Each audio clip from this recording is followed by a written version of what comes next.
Әлеуметтік желіде хиджабтағы әйелдің домбыраны харам заттар қатарына жатқызғаны туралы видео тарады. Аталған уақызға қатысты имам Нұрлан Байжігітұлы пікір білдірді. Ақыр кете ұлтымызбен, ұлтшылдығымызбен өтпейміз, манымызбен, некемізбен өтеміз. Мен домбыраға 5 жыл қатыстым.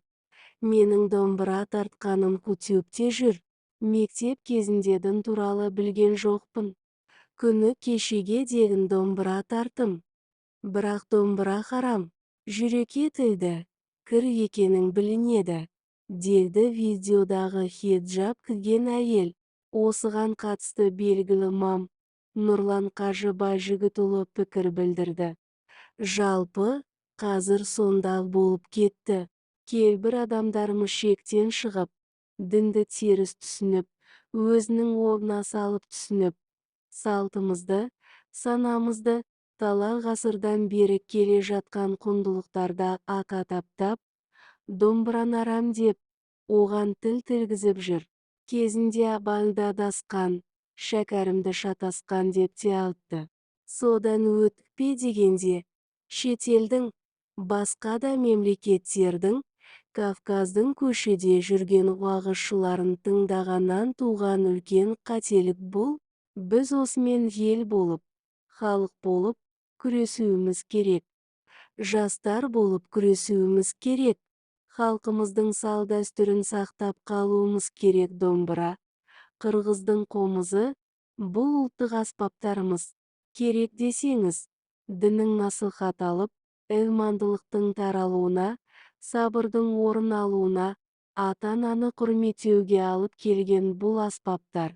Себебі ата-бабаларымыз мұны жүрмен, термемен жеткізген. Дәрежесі, ұлық.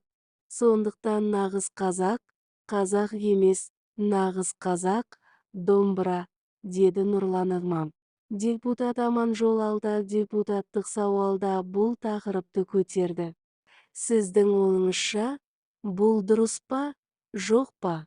Осында тақырыпты көтеріп жүргендерге айтарым, сіздің ойыңызша, домбыра тартқан ата-бабамыз күнәһарлар ма?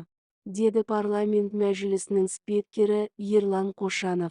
Өкінішке қарай, бүгінгі қоғам арасында, әлеуметтік желілерде осы халқымыздың арда болмысын ардақтайтын домбыра аспабына деген шабуылдар, жас ұрпақтың санасын теріс ұғымдарға термелеудің қауіпті де ұлттық дүниетанымымызға жат пікірлер көбейіп барады. Әсіресе, діні жат ағымдардың жетегінде кеткен кейбір Қазақстан азаматтары жұртты адастыратын теріс пікірлер таратуда. Бұған әлеуметтік желіде есіп жүрген домбыра харам деген секілді адам шошыттар алып қашпа сөздер дәлел.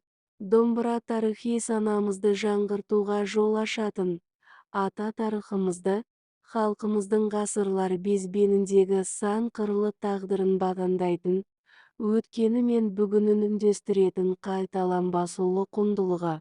Домбыра бүгінгі жас ұрпақты мейірімділік пен парасаттылыққа, адалдық пен отансүйгіштікке, қатысар намыс пен қайырымдылыққа баулытын адам жанының бағбаны, деді депутат Аманжол Алда. Домбыра ұлттық аспап. Білімі жетпегендіктен харам деп отыр. Дұрыс айтады. Домбыра деген қазақтың дәстүрлі аспабы, деген сан алуан пікірлер әлеуметтік желіні қаптады. Сіздің пікіріңіз қандай? Ақтау отырыңыз.